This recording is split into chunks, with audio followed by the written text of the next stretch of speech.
Okay, ladies and gentlemen, good afternoon. So we are honored to have with us the Communications Secretary, Secretary Martin Andanar of the Presidential Communications Office. With him is Undersecretary RAMON CUALOPING lll, the Director General of the Philippine Information Agency, and also our host, Congressman Henry OAMINAL. Good afternoon, Congressman. Vice Mayor Simplicia Neri, the Honorable Councilors of Ozami City, and other officials, good afternoon. And our friends from the media, mayong hapon kanatong tanan. So today we have a short press conference with our Honorable Secretary from the Presidential Communications Operations Office. And to start with, shall we hear an opening statement from Secretary Martin Andanar.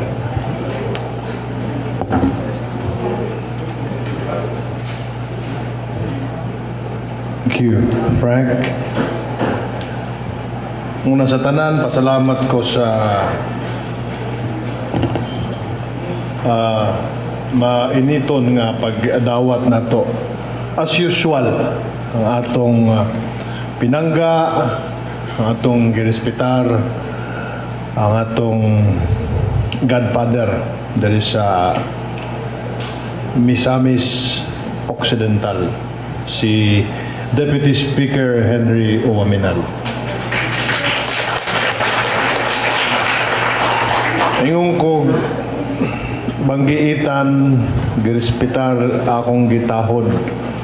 Dili lang tungod sa iyang mga accomplishment sa kinabuhi o isip usa ka politiko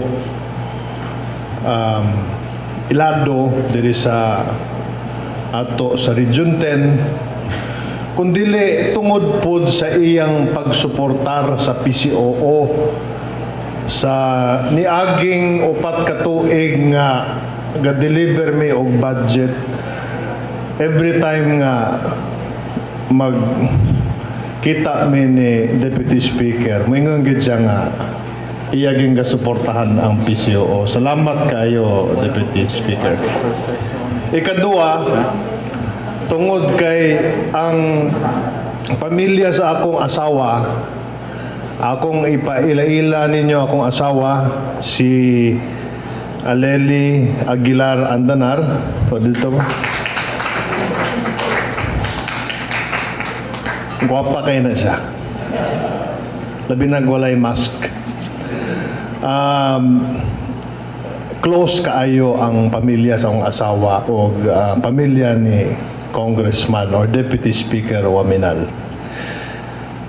Ako pong pagtahod sa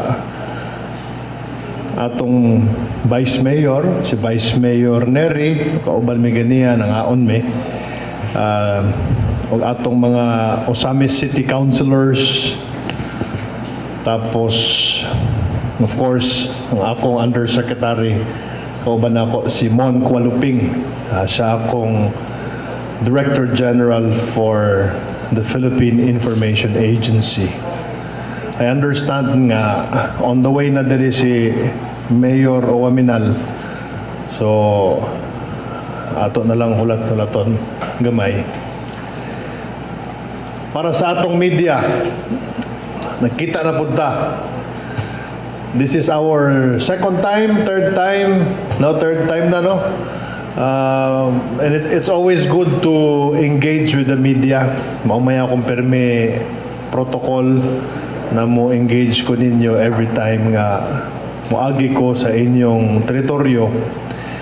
Magpasalamat ko sa inyong suporta kay Presidente Duterte, kay Senador Bongo, labi na karong panahon sa pandemya. Unya hapon, doon natay aktibidad, mapahitungod ni sa atong pakigbatok sa COVID-19 gihapon, pero adunanay mga mas maayo pang balita nga inyong pwede isuwat o i-broadcast kay ato istoryahan ang vaccine. Okay? So I will not speak more about it kay doon naman tayo activity unya. Sa mga kausap pa, dagang salamat sa inyong presensya. Unya, siguro mas duol-duol ang atong pakighimamat sa usa-usa pagkoman inyong live feed. Thank you. Thank you very much, Secretary Martin Andanar.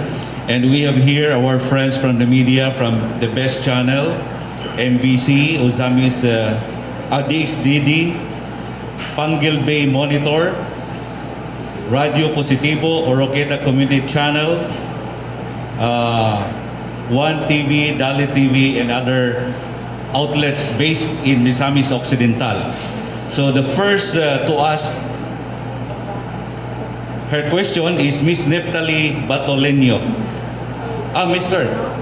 Neptali Batoleño of Pangil Bay Monitor. Secretary, mayong uto.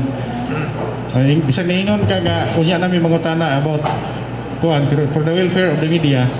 Wala ba kuan ang imong office nga medyo i-priority sila sa in terms of vaccination?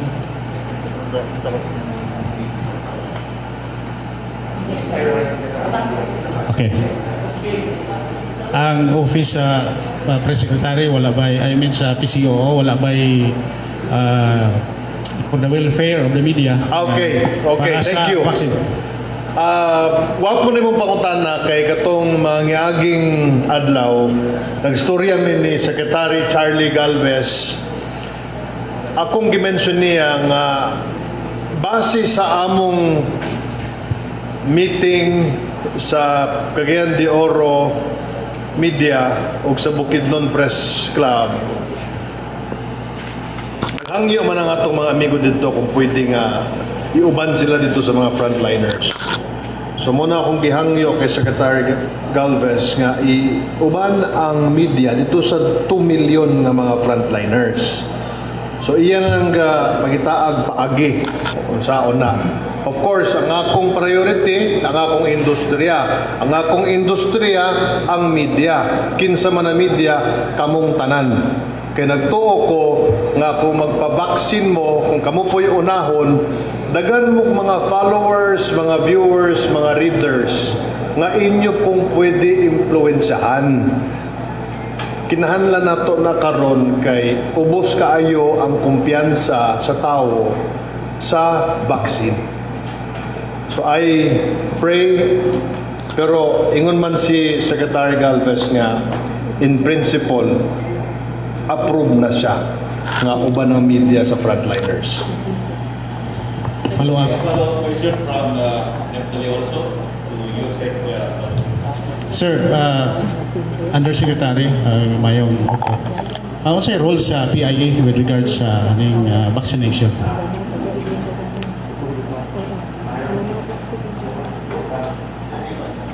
Yan. Sir, mayong buntag. Ang PIA, based sa directive ni Secretary Andanar, ang PIA ang chair sa task group on demand generation public uptake, UPPAKE, the update, public uptake and communication sa vaccine cluster. So I sit in the execom of the vaccine cluster under Secretary Galvez. So kami nila RD Frank ang lead forefront sa communications and the most challenging part of convincing our kababayan sa to ang mga kababayan ba na magpaturok.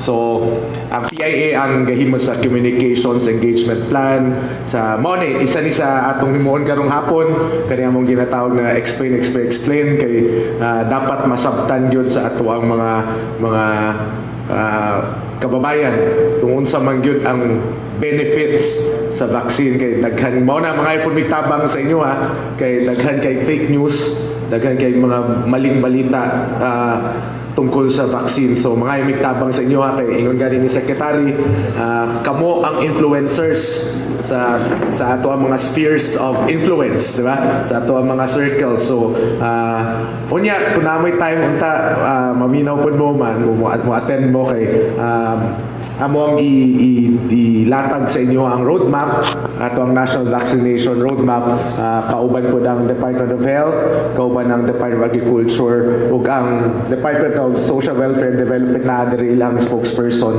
si Irene Dumlao, Director Dumlao. So, amo ang ipakita sa inyo later ang whole of government approach, and at the same time ang amo ang prayer nga mahimo nig whole of community approach. Sir, salamat.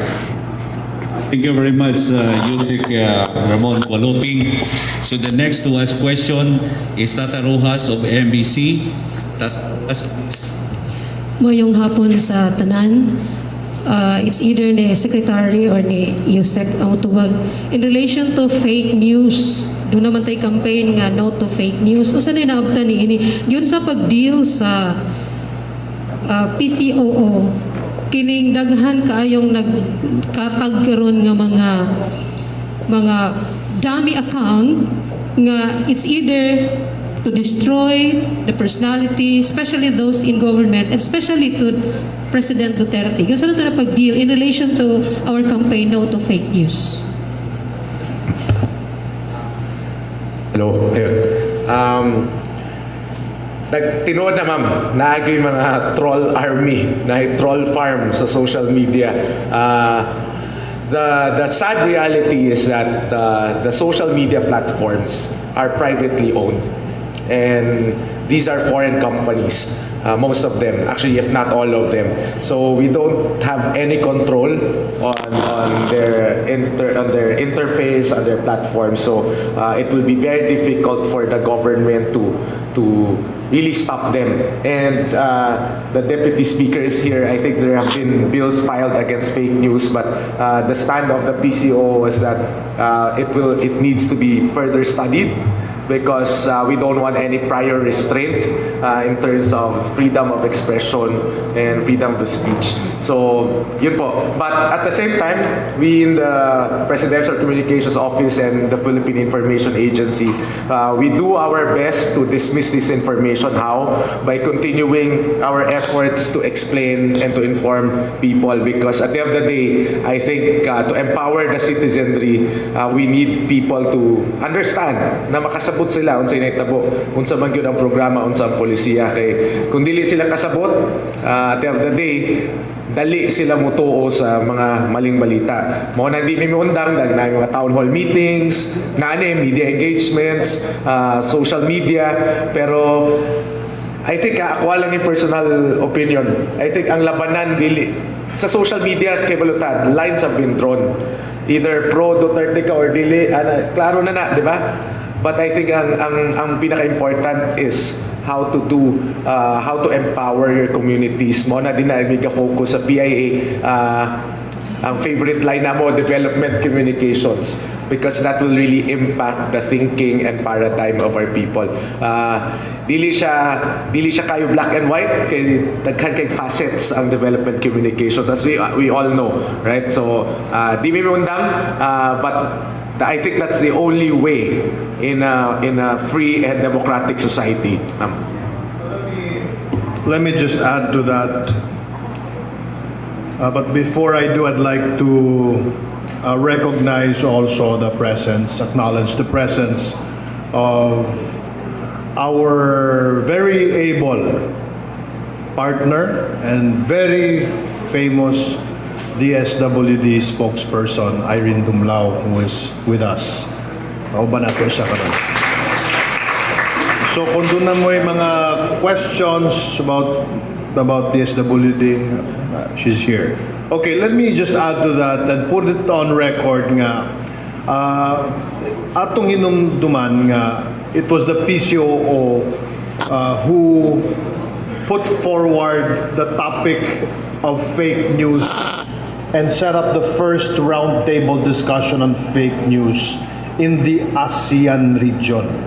In 2017, we initiated the fake news roundtable discussion with my co-ministers in the ASEAN.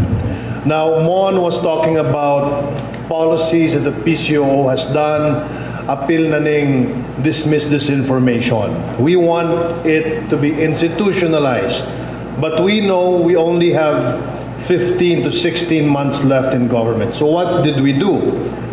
With the help of Congressman of Deputy Speaker Henry OAMINAL and his peers in Congress, they passed the budget of about 50 million, an additional 30 million from Senator Mig Zubiri, making it 80 million, to build the first government communications academy, which will be located in Manolo Fortich, Bukidnon. The first government communications academy will be the academy that will institutionalize all of the communication policies that the Duterte administration has advocated since day one. Appeal na ng Presidential Task Force on Media Security, appeal ng Freedom of Information, ang dismiss information ng PIA. And of course, ang hapit na pod mabalaod, palakpakan pod nato sila ni Deputy Speaker Henry OAMINAL for signing and passing a very important act, morning Media Workers Welfare Act o Bill. Pasado na sa Congress, kasturya na ako si Senate President Soto, ila pong pirmahan, ilang ipasa. So hopefully, Deputy Speaker, we will already have a law that will protect our friends from the media before the year ends. Follow-up, Secretary. How would you categorize bloggers, and social media influencers on the context of PCOO? Kung saan na to na sila pag-categorize? Categorize bloggers. Saan na sila? I think what is important for the PCOO is to be able to classify kung kinsa tong mga tinuod na media sa dili. Now, we have an industry. We used to have a very robust industry until this pandemic happened. Pero katong mga media sama ninyo na dunay mother companies, you who have been practicing this field of journalism since you finished your university courses, natural ka mo, media gid mo. We will classify you as part of the industry. That is why you're here. The Philippine Information Agency does its job in writing down, in vetting kung kinsa tong mga tinuod nga media, kung kinsa ba tong mga hausyaw nga media. Now, kung mingon ka nga, how about the bloggers? Depending on the blogger. Kay doon naman po'y blogger na media kaniadto. Kung kaning blogger na media kaniadto, nag-retire na siya, no, once a media man, always a media man. Once a journalist, always a journalist. It is a vocation. Mo gani nang nag-blog na lang siya kay nag-retire naman siya. So, but he or she still wants to continue his field of work or craft. So, media gyapon siya. Di ba? The only gray area is wa man gyud tay examination sa mga professional PRC, Professional Regulatory Commission. Wa man tay mga examination. So there's really no way for the government to label us as professionals based on the PRC mga licenses, diba? Pero the fact we have a Media Workers Welfare Act, and soon it will be a law, ang pasabot ana, ing-ana na lang ang pagrespetar sa media ng atong mga congressman, atong mga senador, o atong presidente. The fact nga gipirmahan ni presidente ang AO number 1, creating the Presidential Task Force on Media Security, ing-ana na lang yun ang iyang respeto sa freedom of expression o freedom of the press. The fact that we are the only profession protected in the Constitution because there is freedom of the press. Importante ang atong profesyon. Thank you. Thank you very much, Secretary. And by the way, we are carried live in all FB pages of the Philippine Information Agency 10, and also we are carried live by the RTBM Malacanang. So, the third to ask his question is Danny Pilar. Danny Pilar. May nga po, Sek. Salamat, Stevie, kay daog ko sa atong raffle. We need an honest to goodness answer about the feedbacks nga kung dili magpabakuna ang tao subject to strict compliance of requirements sa travel or accommodation of hotel. Tinuod, Sep. Meaning, I mean, to administer a vaccine, it is voluntary. Now, kung dili magpabakuna ang usa ka tao,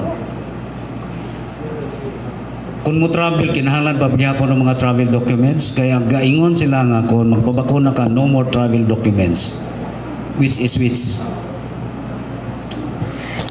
Ako na lang tubag ka. As of now, wala pa tay mekanismo gihatag ang national government regarding that. Kay I think let's manage expectations here. Pag maturukan ta, dili man ibig sabihin na mawala na ang COVID. Naamangyapon ng COVID. Mao na sige tag-ingon na ang solusyon sa una, mask, iwas, hugas, di ba? Para dili ta matakdan og COVID. Karon na ikaupat, magpabakuna. Kaya ang bakuna mutabang sa ato ang lawas na mas muisog laban sa COVID. Dili meaning ma-immune ta sa COVID, but rather to strengthen our system to fight COVID. So, wala pa'y mekanismo, gihatag ang gobyerno bahinana.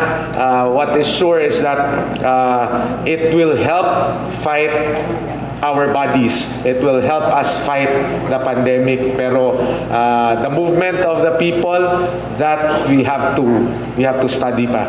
And i-announce lang na in due course, sir. Okay. Thank you, sir. Ang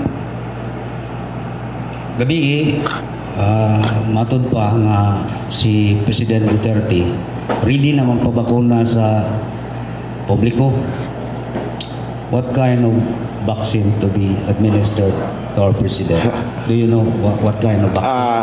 Ang stand ng national government is that we have to be brand neutral because regardless of brands, these are safe and effective. Regardless if it's from China, from UK, from US, from India, from Russia, the government will only administer safe and effective vaccines that have undergone rigorous processes in the vaccine panel of experts headed by the Department of Science and Technology and given an emergency use authority from the Food and Drug Administration. So, mao lang na. Brand neutral because either way, safe and effective na. Thank you, James Remidal of Radio Positibo. Yes, sir. Good afternoon sa tanan. Si Dr. Dave Mendoza, usa sa mga staff sa the Department of Health, Region 10, said nga dili lang COVID pandemic ang giaway karon sa katawhang Pilipino. Kundi number 1 ang Infodemic, oh. Yes, no? Kaya dagan naging bad news. Now, as a proper decorum, I would like to ask the Congressman, Deputy Speaker, sir, kay sa Oroqueta, misaad si Mayor Lim Acosta nga mag-una sila to volunteer sa pagbabakuna. Wala ba ka ni makalapas sa national plan on the COVID vaccination, sir?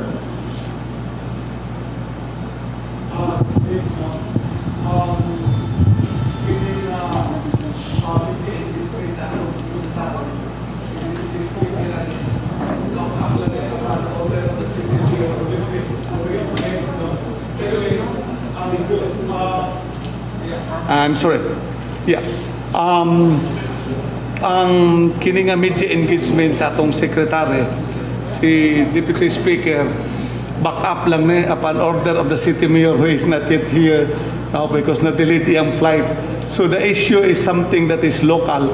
So can we just reserve that the answer of that question in our local engagement sa media? So we can ask questions that are more on national in scope and something that has to do with our guest, Secretary Andanar. Yeah, thank you very much, Deputy Speaker. To the Secretary Martin, sir, ako na nagiuna si Congressman kay according to the National Task Force, we have to follow the protocol on the vaccination plan that the frontliners will be the first to be vaccinated, like the medical frontliners. According to Dave Mendoza, ang frontliner categorized 3 category on the vaccination.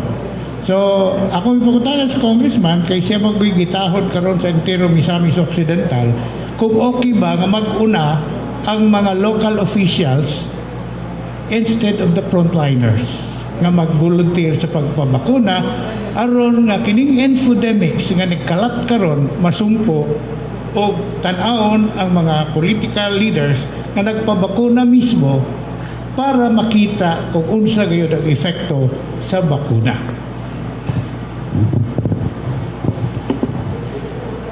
That is a very good suggestion.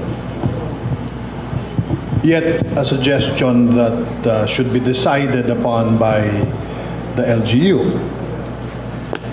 Kabulo mo, kung kami mga opisyalis may una magpabakuna, may unang tao, nag-una-una ang mga buang. Kung dili may magpabakuna, wa ni salig ang mga buang. Damn if you do, damn if you don't, no? Pero kini na lang, may suggestion. Mga opisyalis o mga media magdungan. No? Pamay na, no? Para kumingon sila na buang pod mo. Thank you. Okay, thank you very much. James, so atong tawgon si Joanne Antasuda, Roqueta Community Channel. Okay, good afternoon, sir. Ako ang Oroqueta City karon nag-prepare na para sa rollout sa vaccine. Dayon, usa sa mga priority concern nga asa na mo i-address ang mga query sa mga Filipino nga tuas abroad niya gustong muli na dire. Pero dito sa abroad na vaccine na sila. Pag uli nila dire, kinahanglan bagyapon sila i-quarantine.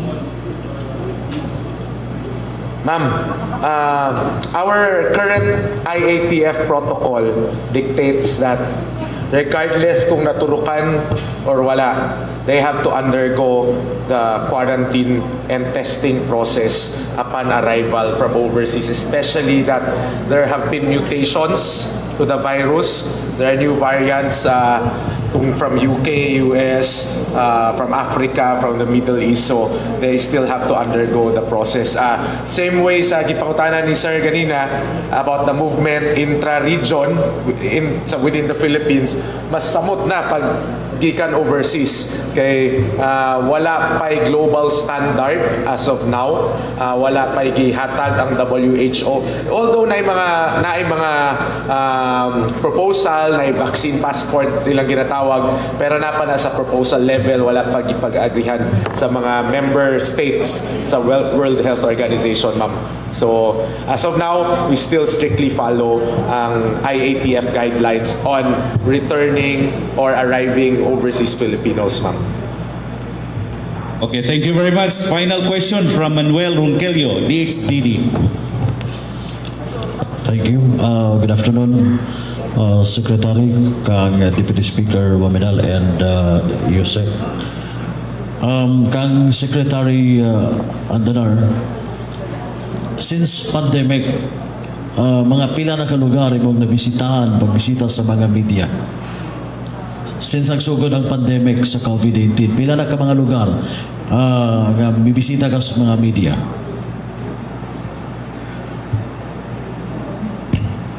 Hindi mo mabilang.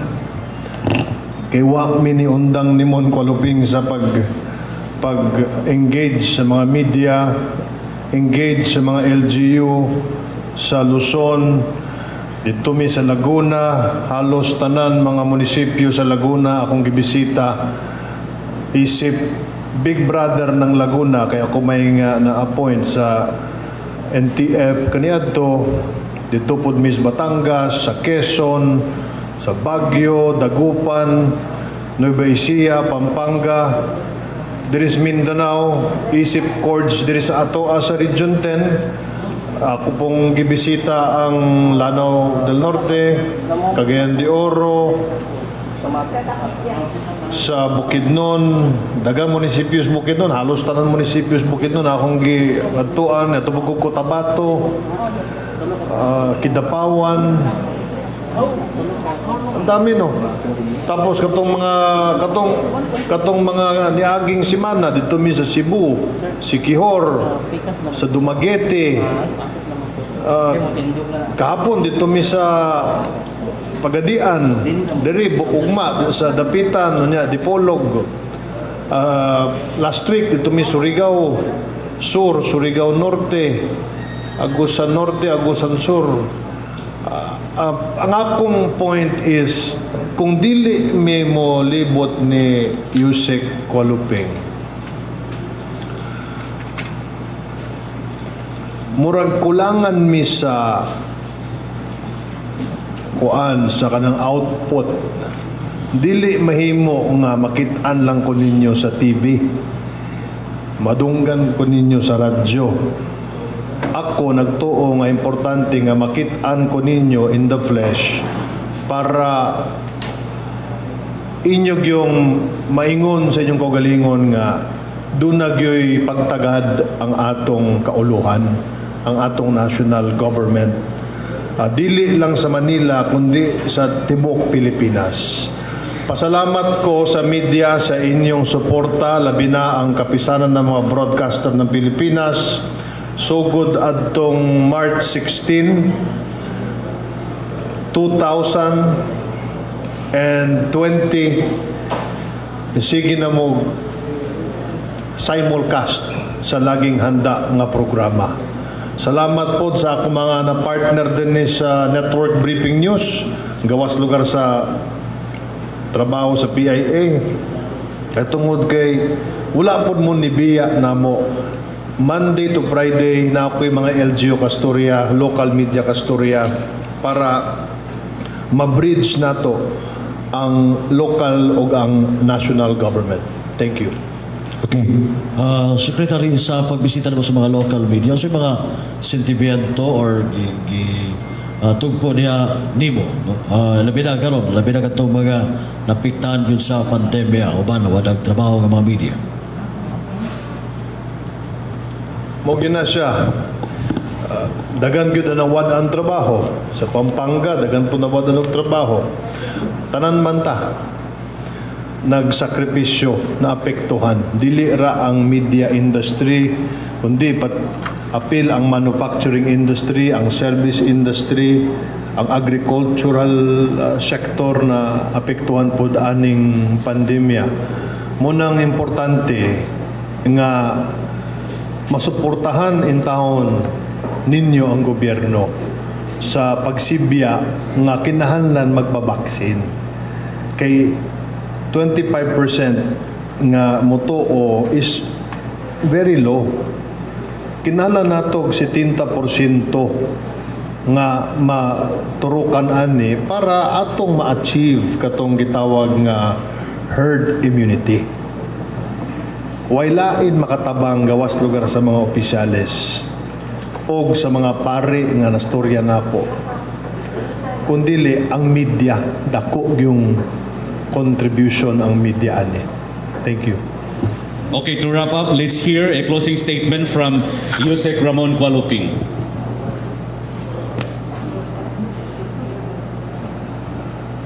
Again, daghang salamat sa inyong tanan. Deputy Speaker, kay Mayor na paabot pa lang ang flight. Daghang salamat for hosting us. And to the entire City Council, kay Vice Mayor, and sa ato mga amiga sa media, daghang salamat for welcoming us here in Ozamis. We are here again because we would like you to understand the national vaccination program of the Republic of the Philippines. We are here to emphasize the guidance and directive of President Duterte that safe, effective, and free vaccines are to be given to all Filipinos. We are here to reinforce the mandate of the PCOO and the PIA, making sure that everyone is empowered through proper context of our policies and programs of the government. And lastly, as I always say, every time we meet with the media the past 2 months, when we've been going around, we seek your help. We seek your help in explaining and making people understand, and in killing, not people, in killing fake news. Daghang salamat sa inyong tanan. Thank you very much, USEC RAMON CUALOPING lll. Thank you very much, Secretary Martin Andanar and Congressman Henry OAMINAL, and the City Council, the honorable members of the City Council of Ozamis City. Thank you very much, led by Vice Mayor Simplicia Neri, and all our media friends. Thank you very much. Let's have a photo op with the Secretary.